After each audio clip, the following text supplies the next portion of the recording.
Mahwish from the US. Question one. Why is it allowed to marry cousins in Islam when science tells us that the child could potentially be abnormal? Okay. Mahwish from the US. She says, why is it permissible to marry one's cousin if science disapproves of it, or at least this does not recommend it, due to the possible genetic diseases that may be caused of such a marriage? Firstly, Islam is a divine religion. It is from Allah Azza wa Jal. And generally speaking, it does not go against science. But throughout the years, we've discovered that science is not always right.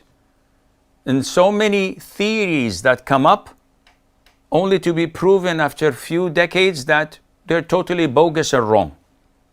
And the theory of evolution is one of the closest and simplest ideas of its how bogus people are and how atheists mess up with people's minds, claiming to be scientific when it's baseless and ridiculous even.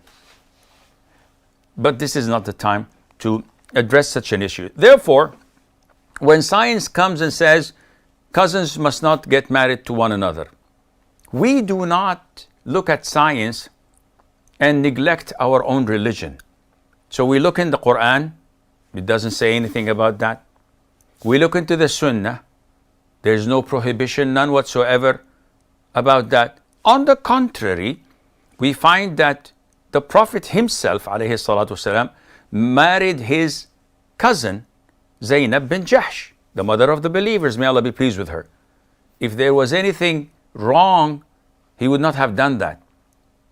Or Allah would have told us that this is not recommended.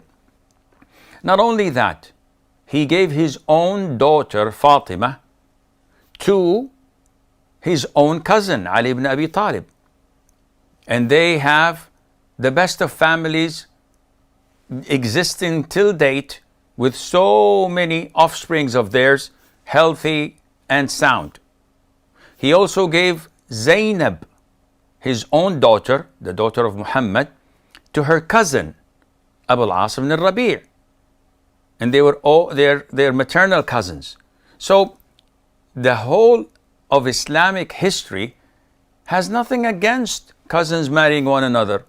So when science comes and says, oops, this is not recommended, this is not permissible or advisable, we, with all due respect, throw it in the dustbin.